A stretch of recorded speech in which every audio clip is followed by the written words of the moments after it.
What's up po sa inyo lahat? Nagbabalik na naman po ang inyong host na si John Ro at andito pa rin po tayo. At panibagong episode po ito ng Jam with John! And today guys, sobrang excited at sobrang kinakabahan din ako sa guest ko ngayon.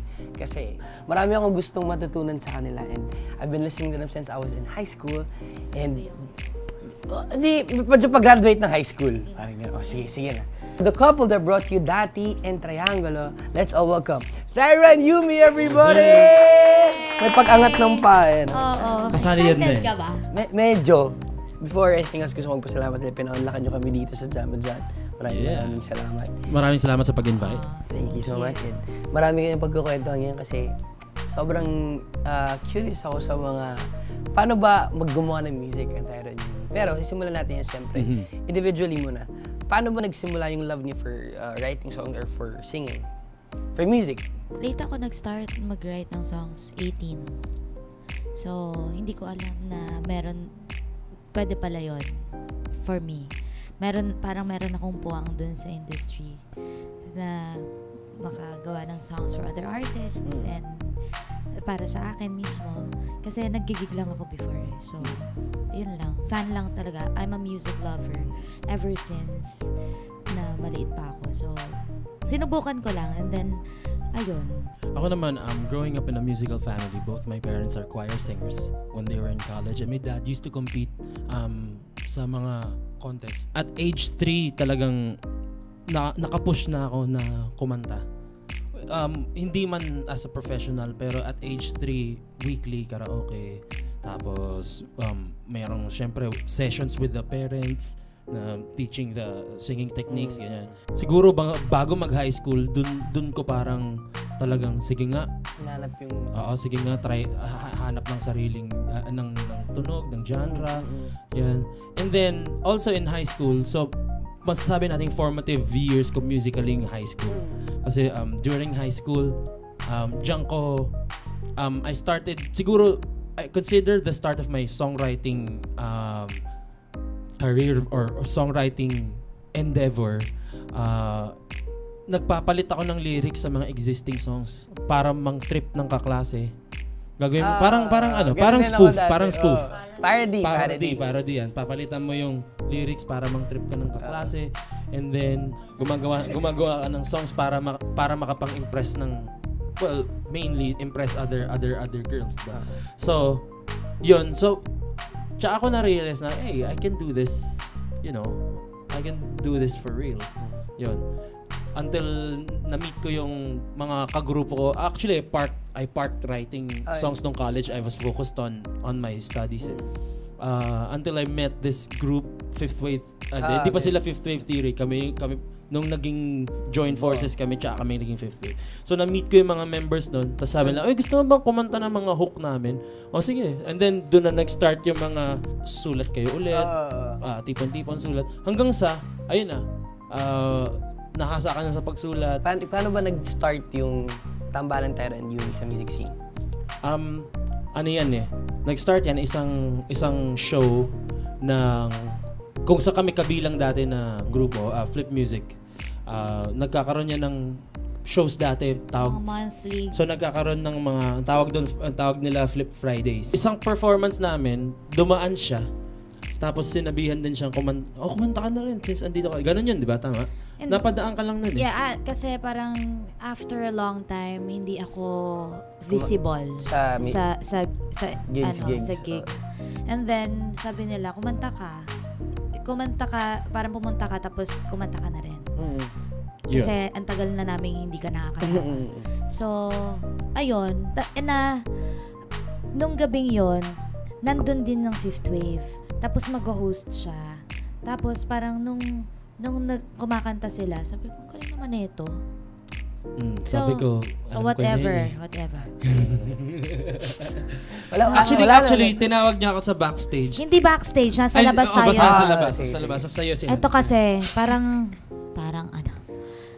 nasa labas. Tapos sabi ko, dun sa... Tumuro pa siyang ganyan. Sabi ko, Sabi ko, Tyro, right? Sabi ko ganyan. Yeah. Yun talaga yung mga simula, Tyro, right? Yeah. Oo, kasi hindi ako familiar. Kasi first time ko silang nakita. So, sabi, naririnig ko yung pangalan niya. Tyro, sino ba yun? Yung mga sino ba siya? Tapos pagkatapos nun, tinawag ko siya. Totoo naman na ako yung unang nag-approach. Sabi ko, ang ganda ng boses mo. Sabi niya, thank you. Tapos hindi yan sagot mo, sisikuhin kita. Sabi ko, tell me something out of whatever. Hindi yun. So, paano nga? Yun lang yun. Nung gabing yun. Thank you. Nag-thank you lang siya. Nag-thank you siya. Oo, tapos na. Then cut to the kinabukasan, merong isang awards night. The day after. The day after. Urban Music Awards. Urban Music Awards na magpa-perform sila. Tapos ako, parang invited lang ako, ganun. Parang pinagtitripan kami na, parang bagay yung boses nyo sa isa't isa, ganyan. Hanggang sa... Try nyo gumawa ng kanta, ganyan. Hanggang sa nag-collaborate na kami sa isang song. Kiss, Never Let Me Go. Yun ang muna. Yeah. So, ayun na. So, after that, yun na yun. Ginawa namin yung song.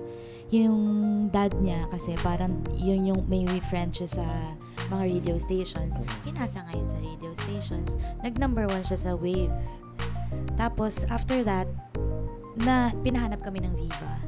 So, gano'n na yun. Sunod-sunod na yun. Hold me close. Hold me close. By your side. By your side. Baby, never let me go. Never let me go. Never let me go. As I open my eyes. Baby, kiss me from my nose. Kiss you down on to your mine. To mine. Yo. Baka naman natin, guys! So, yun na. So, yun nga, doon na nabuo yung tambalan na. Yeah. Doon nag-start. Yan talaga yung kantang nag-start. Paano nyo naman binabalance yung working relationship at sa personal relationship yung dalawa? It's kumbaga parang you switch hats every time. Yeah. Whenever we're in the studio, we're working. We're working. Kumbaga whatever is said inside the studio or whatever is done inside the studio. Paglabas, arguments inside the studio. After that, leave it at the studio. So, ganun lang naman siya. Kumbaga, tsaka always have a driver. Especially with collaborating. By driver, I mean, let's say, kunyari nagsusulat kayo ng kanta, sinong driver ng bus na to? Parang ganun. Mas madali yun kaysa yung dalawa kayong nasa manibela. Nag-aagawan kayo ng direction. So, whenever, halimbawa, let's say, may idea siya. Siya yung driver, ako yung pasahero. Kumbaga, suporta, ako yung taga-Waze, ako yung taga-plug ng... Kumbaga, ganun sa... Siya yung co-pilot. Ako yung taga-pili ng songs. Hindi mo siya pwedeng guluhin, parang ganun. Magdadrive ka lang, ganyan. Tapos pag ako naman yung idea, siya naman yung Gandang illustration din kasi syempre pag nagde-drive hindi mo na pwedeng galawin yun. Hindi siya lang pwedeng talaga galawin. Susuportahan mo lang siya. Nilalabas yun. Pag nasa studio, yun na yun. Wag lang pe-personalin mo sa loob ng studio. Yun din ang iniiwasan. Pag pine-personal mo sa loob ng studio, diyan kayo magkakaroon ng talagang away even after the writing balance din minsan at first nahirapan din kayo. Hindi naman. Hindi kasi nag-umpisa kami na work lang talaga. Nag-argue kami sa studio. Malala. May iyakan, ganon. Ganon? Sa loob ng studio. Naiiyak ako sa inis, yung mga ganon. May challenge din no? Oo, iba talaga kapag nagtatrabaho kayo, tapos pag after nun, okay naman na. Sino ba ang nagagawa niyo na ng songs? We've done a lot of songs for Viva artists. Nandyan yung Sarah G, James Reid Nadine, Julian Trono Ella. Si Aubrey, Acapelago, sila Jem Cubil. Anong difference pag nag-write kayo ng songs para sa sarili niyo at para sa ibang tao? Mas madali sa amin yung ibang sumulat tao. sa ibang tao kasi maarte kami. Pag para sa inyo? Mas madali, ako naman, ang nakikita kong reason kung bakit mas madali para sa ibang artist. Kasi we're not the ones who are bound to sing that for a long time. Kumbaga parang, if kasi kung gagawa ka for yourself, you'll be singing it in mall shows, you'll be performing it. So, ayaw mong gumawa ng ano ka lang. Kumbaga parang yung okay lang sa'yo. Gusto mo lagi perfect. Oo, para sa sarili mo. Pero pag para sa ibang artist, hindi naman sa sinasabi namin minamadali siya. Pero mas mabilis yung proseso. As simple as kunyari gagawa ka ng para sa sarili mong kanta. Isipin mo yung range mo. Isipin mo yung saan babagay. O saan paano o popogi sa kanta na to. Pag para sa iba, ginagawa mo yung kanta mismo. Hindi mo na iniiba. Ikaw yun Oo, gagawin mo yon tapos isipin mo lang, abot ba nila to? O bagay ba sa kanila? Ganyan. Tapos, okay, ito yung concept na gusto nila. Ganun lang. Kasi kapag kunwari sa amin, niisip mo pa, kailangan maganda to. Oo, kasi ikaw yun Oo, kailangan. Minsan lang tayo maglabas ng kanta, pero kailangan. Ano ba ang songwriting process ng Tara Numi or yung secrets when it comes to writing? Nagsisimula kami lagi sa concept. Importante sa amin yung laman ng song. Parang dapat may project brief ka. Pag walang objective yung kanta, mahirap papuntahin sa mga kung saan mo gusto papuntahin. Ligaw ligaw May parang may project brief muna kami and may konsepto, may gusto kaming nasaan siya pupunta? Ano ba to? Pagdating ba nito sa dulo, masaya? Pagdating sa dulo, masaya muna tapos bibitawan mo sa huli. So, meron ka kaagad yung emotions na kung saan pupunta. So, madali siyang matapos. Madali siyang gawin. Kasi nakalatag na sa'yo. Depending on the concept, dun kami nakakagawa ng melody. Dun sa dati kasi, syempre mukhang masaya siya, di ba? Ang saya pero hindi siya masaya. Nagkalayo sila pero dahil nag-reminisce ka nung kabataan mo, dapat ibalik mo. Kailangan medyo doon mo bitawan sa dulo yung bomba mo na, yung surprise. So, dito ka muna sa gusto mong maramdaman nila. Hey guys, si Jana Roa pa rin po ito. And of course, kasama ko pa rin po Tara Numi. Palabakan mo Tara Numi, guys. And today we'll be singing. What are we gonna be singing? We are going to be singing Dati by San Concepcion, Tipo de Santos and Quest, composed by yours truly, Tara Numi. Paano ba nabuo ang song na Dati? Ikaw magkwento. Well, kasi pag kasama namin yung mga barkada namin, kapag 90s yung pinag-uusapan ng haba-haba talaga ng mga usapan. Naalala mo yung ganito? Hindi natatapos yung yung usapan, kwentuhan, ganyan na madaling araw na tuloy-tuloy pa rin. So, napag-isip-isipan namin na baka naman pwede na kami gawin kanta. Oo, gawin namin kanta. Actually, sobrang haba ng Dati. Meron pa yan, hindi lang siya nagkasya. Kasi marami pa. Meron pa yung mga agatom, ganyan. Mga ganun, tapos ano na lang. May mga tape tsaka cassette pa na pencil at ganyan. So, actually, ginawa namin yun talaga para sa amin sana. Tapos, hindi siya natuloy na kami ang kumanta. So, na-shelf siya for a year. A year? A year. Yeah. So, 2012 namin ito nasulat So, biglang 2013, nag-open ulit ang Philpop. Sabi namin, sali kaya natin to. Isa lang yan, sinali namin. Tapos, nagdududa, parang meron pa kaming doubt na makakapasok ka to kasi meron siyang era. Meron siyang 90s. So, hindi rin namin alam kung tatagal ba siya or papasok ba siya. So, pag pinasa namin, mag-isa, make or break lang eh. For one of the biggest song yan. Oo, tapos yun, well, fortunately, nanalo kami. So, ayun. Ganun mo yun dati. Yun na yun. Eh, Yun ay kwento nun. So gagawin natin siya. Oo. Yun. Sana magawa mo ng justice yung rap Ano ni ba yan? Kepos. Wala namang ano yan. Let's do this.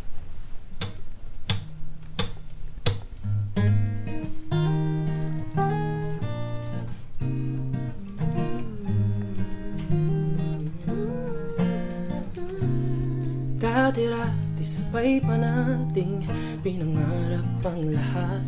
O maawit pa sa hangin, tumoy araw ang balat. Naalala ko pa noon, nag-aagawan ng Nintendo. Ay sarap namang mabalikan ang ating kwento. Lagi-lagi kang sa amin, dumidiretso pag-uwi, naglalaro ng tao-taong piso-pisong nabili. Umaawit ng theme song na sabay kinagisa. Kay sarap namang mabalikan ang alaala. Ikaw ang kasamang buhat noon. Ikaw ang pangarap hanggang ngayon. Di ba't ikaw ngayong reyna at ako ang iyong hari?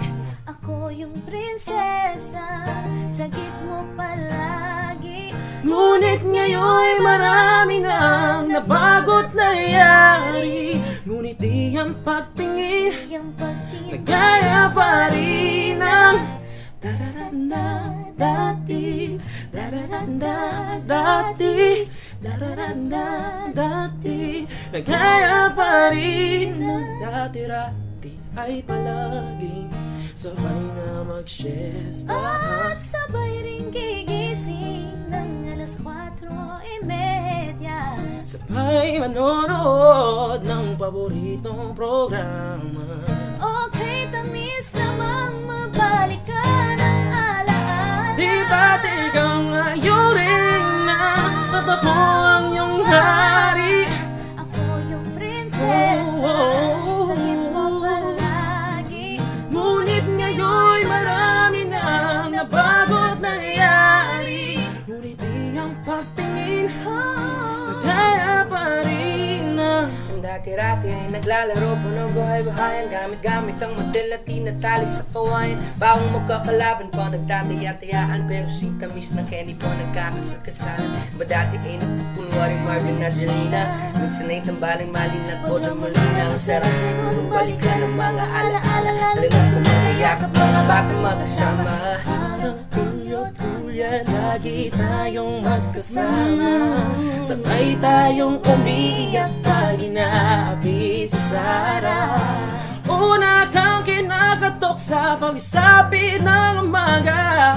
Sana mabalik pang dati nating pagsasama. Di ba't ikaw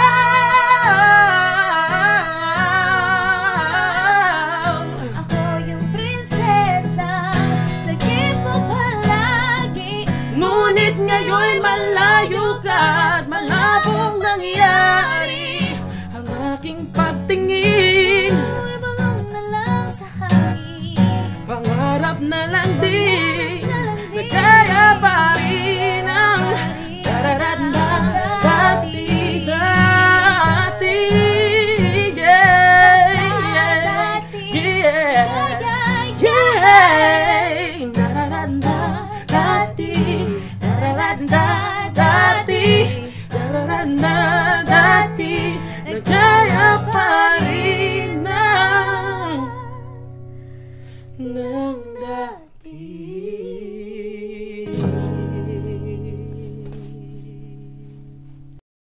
I don't know if you do this too, especially you also write rap. I see this commonly with rappers, and we also apply this to our writing. Pabaliktad ka magsulat. Kumbaga parang Magsisimula ka sa magsisimula ka sa punchline, tapos siya ang magagawa ng setup. Kumbaga dun sa buong kanta, magsisimula ka sa climax, siya ang gagawin yung setup. Kasi parang mas madali for us gawin yun eh. Yung kumbaga, ano bang pinupunto nitong kanta na to? Example, the song Kilometro. Yun lang siya eh. Yung pinakabuod niya is gagawin ko ang lahat upang sa huli. Sa huli ay tayo. So, ayun na, doon na siya umikot. So, alam mo na sa huli, dapat tayo. dapat sila. So, tsaka mo na lang setup. Kilometro ginawa namin yan, naisip namin yan nasa coffee shop kami. So, isang araw lang na kailangan daw natin gumawa ng kanta para kay Sarah. So, sinubukan naman namin nung una, hindi talaga ng good. Lumabas kami, kape, nagkukwentuhan kami, tapos biglang, ayun. May humarurot kasi na sa Ortigas. Meron doon yung mga parang nagda-drag race sila pag super madaling gabi araw, na. ganun. Tapos sobrang, di ba, nakakairita. So biglang humarurot na gano'n. Bago mangyari yun, parang we were thinking of yung idea is parang gawa nga tayo nung weird yung title. Yung parang ano yan? Bakit? Bakit yan ang title? Tapos siguro, sino ba nagsabi ng kilometro? Sa'yo ba nanggaling yan? Hindi, sa'yo. Yun, parang kasi yun nga narinig sabi. Katulad ng tulad ng kilometro. Tapos kami, bakit? Ba't kilometro? kilometro? Wala pa naman talaga. Tsaka, yung mga gano'n. Pero nag-work, di ba? Oo, pero nung araw na rin yun, nilalaro na namin yung tono. Kilometro, kilometro. Hanggang sa nakarating kami sa kilometro.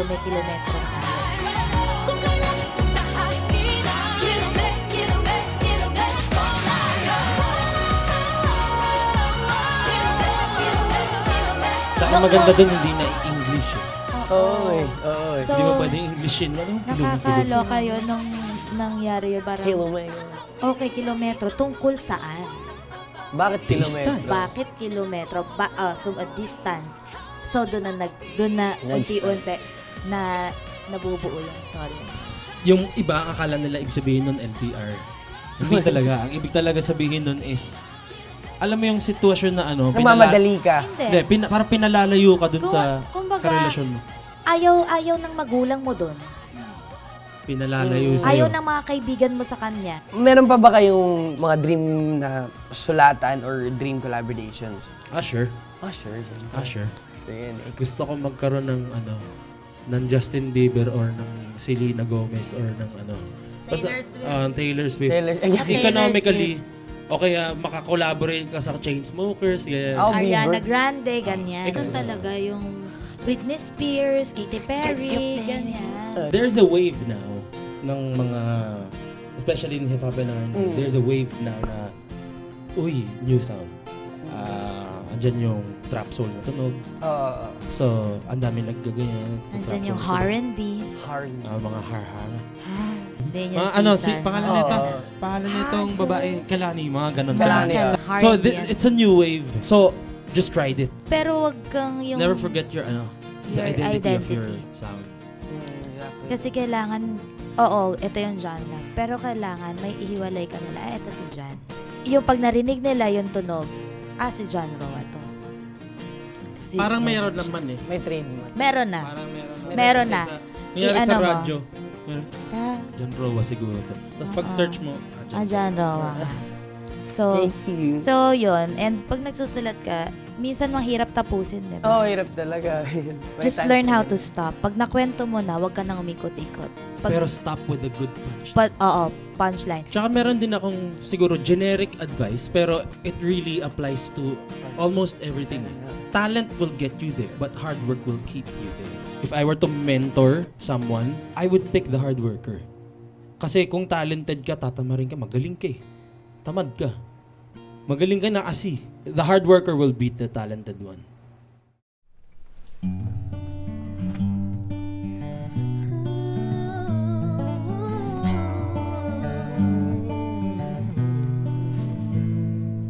Ayoko nang magpatuloy pa.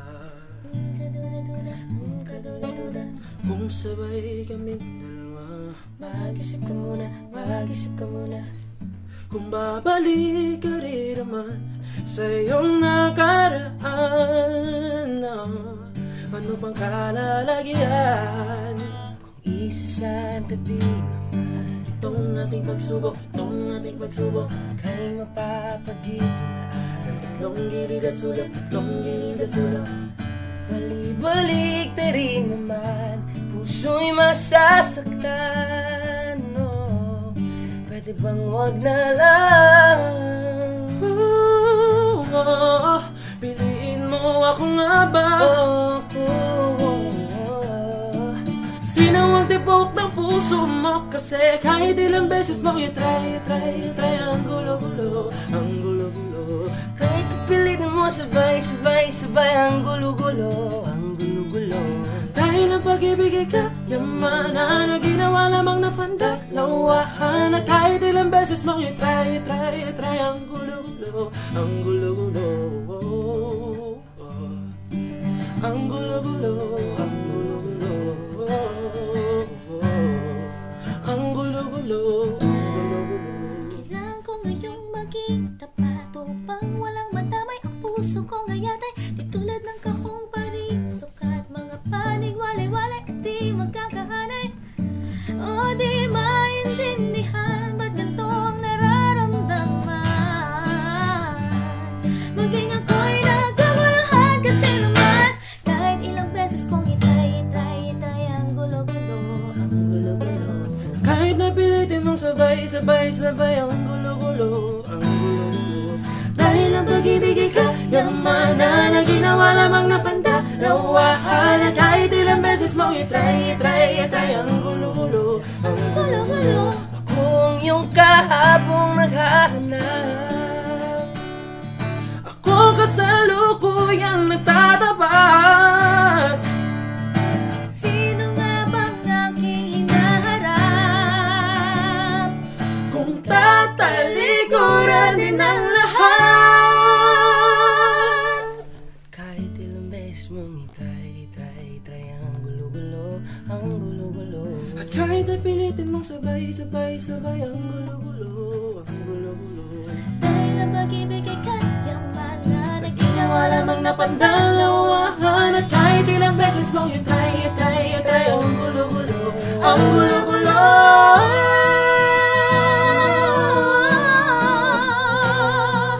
Kahit napilitin mong sabay ang gulo-gulo.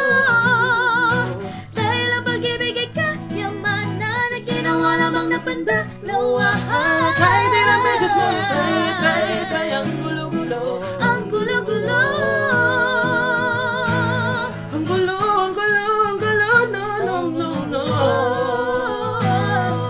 Ang gulo-gulo, ang gulo-gulo.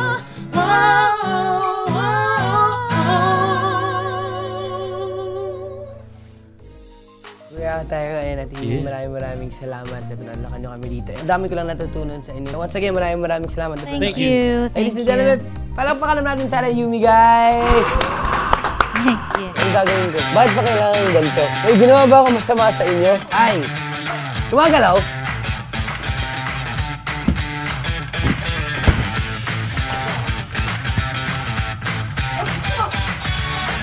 Cucumber! Hindi ko nga alam. Ano? Kiwi. Badminton. Ano? Racket.